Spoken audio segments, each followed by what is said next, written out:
80তম জনশিক্ষা প্রতিষ্ঠা দিবস উদযাপন করা হয় GMP TYF TSU Krishnanagar local কমিটির উদ্যোগে। আগরতলা কর্নেল চৌমুহনী এলাকায় উপস্থিত ছিলেন জিএমপির কেন্দ্রীয় কমিটির সদস্য প্রাক্তন মন্ত্রী নরেশ চন্দ্র জমাতিয়া, সিপিআইএম নেতা অমল চক্রবর্তী সহ অন্যান্যরা। ব্যুরো রিপোর্ট, আরই, ধর্মনগর।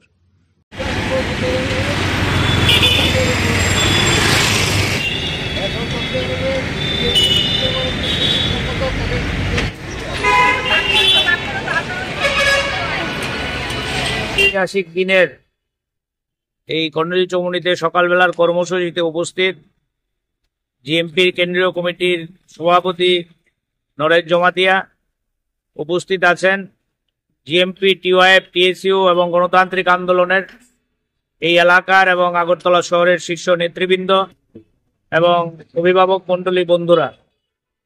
আপনারা জানেন যে এই 27শে ডিসেম্বর আমাদের রাজ্যের গণতান্ত্রিক আন্দোলনের একটা ঐতিহাসিক দিন। গণতান্ত্রিক আন্দোলনের ঐতিহাসিক দিন এই কারণে বলছি, এই জনশিক্ষা দিবসের হাত ধরেই আমাদের রাজ্যে শুধু পাহাড়ে না, আমাদের রাজ্যের মধ্যে রাজতন্ত্রের বিরুদ্ধে যে লড়াই, শিক্ষার জন্য যে সংগ্রাম, এই সংগ্রামের চেতনার দীপশিখা আমাদের রাজ্যের মধ্যে জ্বলে উঠেছিল। এবং এই জনশিক্ষা দিবসের সবচেয়ে গুরুত্বপূর্ণ দিন যেটা, গোটা ভারতবর্ষে আপনারা দেখবেন যেখানেই গণতান্ত্রিক আন্দোলনের কথা, কমিউনিস্ট আন্দোলনের কথা লেখা হয়, সেখানেই জনশিক্ষা দিবসের কথা না লিখে কোনো উপায় নেই, পারা যায় না। এই কারণে তৎকালীন যারা আপনারা ছবি দিয়েছেন, আমি কারোর আলাদা করে নাম উল্লেখ করতে চাইছি না, এখানে নরেশদা আছেন, এই সম্পর্কে বিস্তারিত কথা আপনাদের সামনে বলবেন। আমি শুধু বলবো, আমরা যাদেরকে ছবি দিয়ে ফুলমালা দিয়ে শ্রদ্ধা জানাচ্ছি, তারা সেদিন অনুভব করেছিল যে পাহাড়ের মধ্যে শুধু এই শিক্ষার লড়াইয়ের মধ্য দিয়ে আমাদের রাজ্যের মানুষের মুক্তি হতে পারে না, রাজতন্ত্রের বিরুদ্ধে লড়াই পূর্ণতা পেতে পারে না। তারা সেদিন এই যে শিক্ষার লড়াইকে তারা রাজনৈতিক লড়াইয়ে রূপান্তর করেছিলেন। এটা হচ্ছে জনশিক্ষা দিবসের গভীর তাৎপর্য। তারা সেদিন বুঝেছিলেন কয়েকজন উপজাতি যুবক মিলে রাজতন্ত্রের বিরুদ্ধে যদি আমরা স্লোগান দিই, আমরা যদি কয়েকটা স্কুল গড়ি, তাহলেই আমাদের এই রাজ্যের পিছিয়ে পড়া তৎকালীন উপজাতিদের কিংবা তৎকালীন যারা বাঙালি বলুন, তাদের মুক্তি হবে না। আরেকটা উপলব্ধি তাদের মধ্যে হয়েছিল।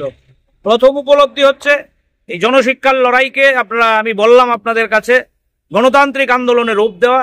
এবং আরেকটা উপলব্ধি তাদের মধ্যে হয়েছিল, আপনারা জানেন, সেটা হচ্ছে যে ট্রাইবেলরা ট্রাইবেলদের সমস্যার সমাধান করতে পারবে না। এ রাজ্যে পিছিয়ে পড়া উপজাতিদের যদি উন্নয়নের শিখরে নিয়ে যেতে হয়, তাহলে পাহাড়ি বাঙালি মিলে সেই লড়াই চালাতে হবে। আমি জানি না আমার এই কথাটা আপনারা কিভাবে উপলব্ধিতে নেবেন। আপনারা জানেন আমাদের রাজ্যের মহান ব্যক্তিত্ব শুধুমাত্র কমিউনিস্ট আন্দোলনের সিপিআইএম এর নেতা ছিলেন এই কারণে না। দশরথ দেব, সেখানে তার যে লেখনী আপনারা অনেকেই পড়েন, আজকেও লেখা বেরিয়েছে বেশ কয়েকজনের, নরেশদারও লেখা আছে।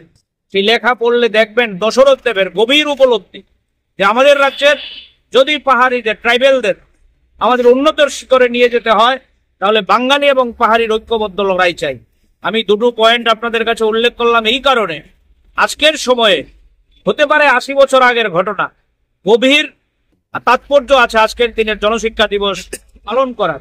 এবং এই দিনটি আজকে নতুন গভীর তাৎপর্য নিয়ে আমাদের কাছে হাজির হয়েছে এই কারণে, যে রাজতন্ত্রের বিরুদ্ধে লড়াই করে মুক্তির স্লোগান আমরা দিয়েছিলাম এই রাজ্যের মধ্যে জনশিক্ষা দিবসের দশরথ দেব সুধন্যরা, আজকে এই রাজতন্ত্রকে আমরা কিন্তু কেউ অনেকেই ভাবতে পারেন আমরা বোধহয় রাজার বিরুদ্ধে। না, আমরা কোনো রাজার ব্যক্তির বিরুদ্ধে না, আমরা প্রদ্যুৎ বাবুর বিরুদ্ধেও না, আমরা প্রদ্যুৎ বাবুর বাবার বিরুদ্ধেও না, দাদুর বিরুদ্ধেও না। যদি বিরুদ্ধে হতাম, বামফ্রন্ট সরকারের আমলে সূর্যমণিনগর বিশ্ববিদ্যালয়ে রাজার নামে কনভেনশন হল হতো না। যদি আমরা বিরুদ্ধে হতাম, আগরতলার কলেজ টিলায় রাজার নামে আমরা বিশ্ববিদ্যালয় স্থাপন করতাম না। যদি আমরা বিরুদ্ধে হতাম, তাহলে ওই রাজার স্মৃতি ধরে রাখার জন্য এখানে আমরা মিউজিয়াম করতাম না। আমি কথা বাড়াবো না। আমরাই প্রকৃত এই রাজ্যের যে ট্রাইবেল সংস্কৃতি, সেটাকে ধরে রাখার আমরা চেষ্টা করেছি। এই দশরথ দেব আপনাদের এখানেই তো আছে, এই যে মিউজিয়াম, এখানে যে আমাদের দপ্তর হয়েছে, বামফ্রন্ট আমলে এগুলো আমরা করেছি। আজকে কেউ কেউ মজা লোটার জন্য, সস্তা রাজনীতি করার জন্য ট্রাইবেল দরদি সাজার চেষ্টা করছে। এটা ট্রাইবেল দরদি সাজার নামে আমাদেরকে আবার পেছনে নিয়ে যাওয়ার চেষ্টা, রাজতন্ত্রে নিয়ে যাওয়ার চেষ্টা, ব্যক্তির প্রতি ব্যক্তির মাহাত্ম্য গুণগান করার জন্য চেষ্টা। তাই আমি বলবো আজকের দিনে আমাদের লড়াই দুটো। এই যে রাজতন্ত্রের বিরুদ্ধে দশরথ দেবরা যে লড়াই শুরু করেছিলেন, সেই রাজতন্ত্রকে আবার আমাদের রাজ্যের মধ্যে মহান গরিমা হিসাবে শাসক দল বিজেপি হাজির করার চেষ্টা করছে। কৌশল তৎকালীন সময় বলতে দ্বিধা নেই, কংগ্রেস এ কাজ করেছে, রাজবাড়িতে ইন্ধন জুগিয়েছে, আজকে কংগ্রেসের জায়গায় বিজেপি এই জায়গায় হাজির হয়েছে। তাই লড়াইটা কিন্তু বন্ধু গভীর হচ্ছে। বিজেপির বিরুদ্ধে লড়াই করা ছাড়া যেমন ট্রাইবেলদের উন্নতির শিখরে নিয়ে যাওয়া সম্ভব না, রাজতন্ত্রের বিরুদ্ধে লড়াই ছাড়া আমাদের রাজ্যের সম্প্রীতির লড়াই সম্ভব না। আর দ্বিতীয় পয়েন্ট হচ্ছে, যেটা আমাদের দশরথ দেবরা, দীপেন চক্রবর্তীরা শিখিয়ে গেছেন, ত্রিপুরা রাজ্যের প্রাণবোমরা হচ্ছে পাহাড়ি বাঙালির মৈত্রী। অনেকে মনে করেন জনশিক্ষার লড়াই শুধু উপজাতিদের লড়াই, না বন্ধু, বীরেন দত্তের গভীর অবদান এই জনশিক্ষা দিবসে। সুতরাং এই লড়াই পাহাড়ি বাঙালির লড়াই, এই লড়াই জাতি উপজাতির লড়াই। আমরা রাজনীতির হাতে করে দিয়েছি একটা স্লোগান শিখে ত্রিপুরা রাজ্যে জাতি উপজাতির সম্প্রীতি রক্ষা করুন। এই স্লোগান দিতে দিতেই একদিকে ইনকলাব জিন্দাবাদ ধ্বনি দিয়েছি, একদিকে জাতি উপজাতির মৈত্রী রক্ষা করতে হবে এই স্লোগান দিয়ে আমরা রাজনীতির হাতে করেছি। এই দুটো স্লোগানকে আজকে নষ্ট করে দেওয়ার ষড়যন্ত্র হচ্ছে। তাই আমি আপনাদের কাছে অনুরোধ করব, এই দুটো স্লোগানকে মতাদর্শগতভাবে প্রতিদিন চর্চা করে আপনারা আপনাদের GMP, TYF, TSU, SFI, DYF, আমরা রাজ্যের মধ্যে যে আমাদের ঐতিহ্য আমরা এগুবো এবং আমাদের বিশ্বাস এই রাজ্যে তথাকথিত ত্রিপুরাল্যান্ডের স্লোগানদারীরা, তথাকথিত রাজতন্ত্রের মুখোশধারীরা যারা আমাদের রাজ্যকে পিছিয়ে দিচ্ছে প্রতিদিন, বিজেপি এবং আইপিএফ, ওই আপনাদের রাজার যে ত্রিপুরামথা যৌথভাবে রাজ্যকে পিছিয়ে দিচ্ছে, তার বিরুদ্ধে লড়াইয়ে আমরা চ্যাম্পিয়ন হব, আমরা এগুবো। ইতিহাস একথাই বলে, আমি কথা বাড়াবো না। ইতিহাস আমাদের রাজ্যের এই কথা আমাদের শিখিয়েছে যে আমাদের সম্প্রীতির মধ্য দিয়ে যে লড়াই, লাল ঝান্ডার যে লড়াই, এই লড়াই